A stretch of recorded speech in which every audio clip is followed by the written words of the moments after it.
राजस्थान की राजधानी जयपुर लेकर चलते हैं और यहां भी कांग्रेस के लिए खबर अच्छी नहीं है, यहां पर भी खबर बुरी है।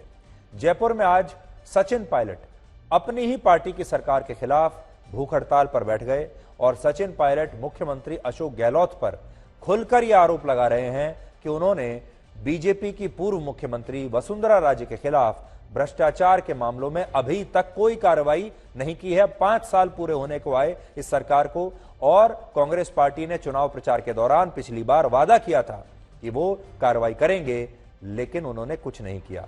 अब सचिन ये कह रहे हैं कि ऐसे में जब राजस्थान में दोबारा चुनाव होंगे, जो कि अभी होने ही वाले हैं इस साल, ऐसे में कांग्रेस के नेता चुनावों में किस मुंह से लोगों के बीच जाएंगे। आज हम आपको यह भी बताएंगे कि इतना बड़ा कदम उठाने के बाद पायलट खुद क्रैश हो जाएंगे या वो राजस्थान में कांग्रेस पार्टी को क्रैश करा देंगे। लेकिन सबसे पहले आप इस अनशन की तस्वीरें देखिए जो जयपुर के शहीद स्मारक से आई हैं। आज सचिन पायलट ने इसी शहीद स्मारक पर राजस्थान के मुख्यमंत्री अशोक गहलोत और उनकी सरकार के खिलाफ एक दिन का अनशन किया और इस दौरान उन्होंने 2 बड़ी बातें कही हैं। पहली बात उन्होंने ये कही कि उनका अनशन कांग्रेस पार्टी या राजस्थान की कांग्रेस सरकार के खिलाफ नहीं है, बल्कि उनका अनशन पूर्व मुख्यमंत्री वसुंधरा राजे से जुड़े उन मामलों को लेकर है जिनमें उन पर भ्रष्टाचार के गंभीर आरोप लगे थे। लेकिन सचिन पायलट का कहना है कि मुख्यमंत्री गहलोत ने ना तो इन भ्रष्टाचार के मामलों की जांच होने दी और ना ही इन पर कोई कदम उठाया। यानी सचिन पायलट यह आरोप लगा रहे हैं कि अशोक गहलोत वसुंधरा राजे को बचा रहे हैं, इसलिए उन्हें ये अनशन करना पड़ा। दूसरी बात उन्होंने ये कही कि इस मुद्दे पर राजस्थान कांग्रेस के कई विधायक उनके साथ हैं और अशोक गहलोत वसुंधरा राजे को बचाकर गलत उदाहरण राज्य के सामने पेश कर रहे हैं, लोगों के सामने पेश कर रहे हैं। ये 2 बड़ी बातें उन्होंने कही हैं। आगे बढ़ने से पहले आपको ये जरूर बताते हैं कि सचिन पायलट अब बहुत सीजन्ड नेता बन चुके हैं। वो कोई अब बहुत आज के या कल के नेता नहीं है। राजेश पायलट के पुत्र हैं, बचपन से राजनीति देखते आ रहे हैं, राजनीति सीखते आ रहे हैं और वो जानते हैं कि कैसे महात्मा गांधी के फॉर्मूले को अपनाकर अपने आप को गांधीवादी साबित करके सबसे पहले तो अनशन पर बैठना है, जैसे महात्मा गांधी बैठा करते थे।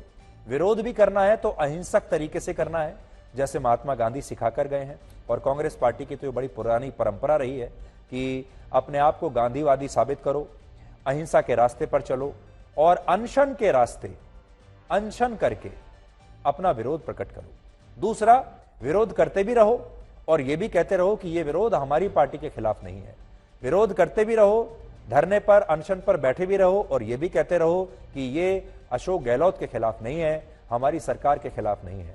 और कहते रहो कि अशोक गहलोत का तो मैं बड़ा सम्मान करता हूं, पार्टी का तो मैं बड़ा सम्मान करता हूं, कांग्रेस का मैं सबसे बड़ा सिपाही हूं। ये सब कहते भी रहो और धरना प्रदर्शन भी करते रहो और अपने आप को गांधीवादी भी कहते रहो। ये राजनीति के जो पुराने खिलाड़ी होते हैं, ये उनके गुण होते हैं जो सचिन पायलट ने सीख लिए हैं।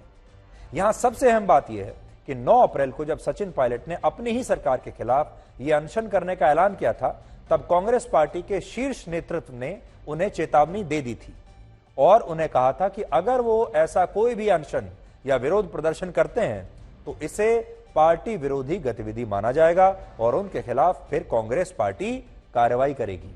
यानी इस अनशन के बाद यह तय है कि कांग्रेस पार्टी सचिन पायलट के खिलाफ बड़ी कार्रवाई कर सकती है और हो सकता है कि उन्हें पार्टी से भी बाहर कर दिया जाए, क्योंकि अगर इस बार उन्होंने सचिन पायलट के खिलाफ कार्रवाई नहीं की तो कांग्रेस पार्टी का जो शीर्ष नेतृत्व है वो बहुत कमजोर दिखाई देगा। अगर उन्होंने कार्रवाई नहीं की तो कांग्रेस पार्टी कमजोर दिखेगी और सचिन पायलट बेहद मजबूत नेता दिखेंगे और ये कांग्रेस के नेता होने नहीं देंगे। इसलिए अब उन्हें कोई ना कोई कार्रवाई तो करनी ही पड़ेगी। लेकिन यहां बड़ा सवाल यह भी है कि क्या सचिन पायलट भी ऐसा ही चाहते हैं, यानी क्या वो खुद भी यही चाहते हैं कि कांग्रेस उन्हें पार्टी से बाहर निकाल दे। अब दोनों के बीच एक तरीके का कंपटीशन है, दोनों आमने सामने हैं, पार्टी और सचिन पायलट। सचिन पायलट खुद ये चाहते हैं कि पार्टी उन्हें निकाल दे। अब बड़ी बात यह है कि सचिन पायलट खुद निकल जाते हैं पहले या पार्टी उन्हें पहले निकालती है। सचिन ये चाहेंगे कि पार्टी उन्हें निष्कासित कर दे ताकि वो विक्टिम कार्ड खेल सके, जैसे कि राहुल गांधी आजकल खेल रहे हैं।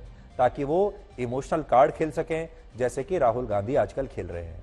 यानी सचिन पायलट भी वही करना चाहते हैं जो राहुल गांधी कर रहे हैं। सचिन पायलट भी अगर उन्हें निष्कासित किया जाता है तो राहुल गांधी की ही तरह लोगों के बीच जाएंगे और कहेंगे मेरे साथ नाइंसाफी हुई है। लोगों के बीच जाएंगे, कहेंगे कि मैं सवाल उठा रहा था और मेरा सवाल उठाना कांग्रेस पार्टी को अच्छा नहीं लगा, गांधी परिवार को अच्छा नहीं लगा, वो मेरी आवाज दबाना चाहते थे, लेकिन मैं चुप नहीं बैठूंगा, मैं किसी से डरूंगा नहीं और मैं भी बंगला खाली कर दूंगा। बंगला तो उन्हें खाली करना ही पड़ेगा। बंगला खाली कर दूंगा, पार्टी की पद छोड़ दूंगा, पार्टी की सदस्यता छोड़ दूंगा, और ये सब कुछ मैं राजस्थान की जनता के लिए कर रहा हूं। और अगर उन्होंने ऐसा किया तो राजस्थान की जनता का दिल पसीज जाएगा और उन्हें अगले चुनाव में फायदा मिलेगा। असल में राजस्थान में मुख्यमंत्री अशोक गहलोत और सचिन पायलट के बीच ये मतभेद और टकराव आज का नहीं है, नया नहीं है। वर्ष 2018 में जब राजस्थान में कांग्रेस की सरकार बनी थी, तब से लेकर अब तक सचिन पायलट ने 4 अलग अलग मौकों पर अशोक गहलोत के खिलाफ बगावत की है। लेकिन पहले की इन घटनाओं में और आज के इस अनशन में अंतर यह है कि अब सचिन पायलट कांग्रेस के शीर्ष नेतृत्व की बात भी नहीं मान रहे हैं, जिसका एक सीधा सा मतलब यह हो सकता है कि वो अब खुद ये चाहते हैं कि कांग्रेस अब उन्हें खुद ही पार्टी से बाहर निकाल दे। और इसकी एक प्रमुख वजह है राजस्थान में इसी साल होने वाले विधानसभा चुनाव। सचिन पायलट को 2018 से ही ये उम्मीद थी कि कांग्रेस पार्टी उनकी बगावत के डर से अशोक गहलोत को एक न एक दिन हटा देगी और सचिन को राजस्थान का मुख्यमंत्री बना देगी। लेकिन कांग्रेस पार्टी ने पिछले 4.5 वर्षों में ऐसा कुछ नहीं किया और अब वो समय जा चुका है जब सचिन पायलट मुख्यमंत्री बनने के लिए ऐसा कोई और प्रयास भी करें। अब कोई उम्मीद नहीं है, अब कांग्रेस पार्टी उन्हें मुख्यमंत्री बनाएगी भी नहीं। इससे पहले जब भी ऐसी कोशिश हुई थी तो गांधी परिवार दोनों को दिल्ली बुलाता था, राहुल गांधी दिल्ली बुलाते थे, दोनों की आपस में दोस्ती करा दिया करते थे, फिर इस तरह की फोटो खिंचवाते थे और कहते थे अब सब ठीक हो गया, और फिर दोनों को वापस भेज देते थे और कहते थे कि आप दोनों जाइए, आपका ध्यान रखेंगे, हम लगातार देख रहे हैं कि वहां क्या हो रहा है। इसलिए अब सचिन के सामने एक ही विकल्प है और वो ये कि कांग्रेस उन्हें खुद पार्टी से बाहर निकाल दे और इसके बाद वो अपनी एक अलग क्षेत्रीय पार्टी बनाकर अगला विधानसभा चुनाव लड़ें। क्योंकि अगर वो ऐसा करते हैं तो इससे उनके मुख्यमंत्री बनने की संभावना ज्यादा हो जाती है, और अगर वो ना भी बन पाए तो भी वो किंग मेकर तो बन ही सकते हैं। यानी अभी तक राजस्थान में 2 ही पार्टियां हुआ करती थी, कांग्रेस और बीजेपी, तीसरी पार्टी की कोई जगह नहीं थी। अब राजस्थान की राजनीति में एक तीसरी पार्टी की जगह सचिन पायलट ने बना दी है। सचिन पायलट गुर्जर समुदाय से आते हैं, जिन्हें राजस्थान की राजनीति में बहुत अहम माना जाता है। राजस्थान में कुल 4 करोड़ 80 लाख वोटर्स हैं, जिनमें से लगभग 7% यानी 33.5 लाख वोटर्स अकेले गुर्जर समुदाय से हैं। और महत्वपूर्ण बात यह है कि राजस्थान में विधानसभा की 200 में से 55 सीटें ऐसी हैं जिन पर गुर्जर समुदाय के वोटर्स को निर्णायक माना जाता है। वो किसी को भी हरा सकते हैं, किसी को भी जिता सकते हैं। 50 से 55 सीटें ऐसी हैं।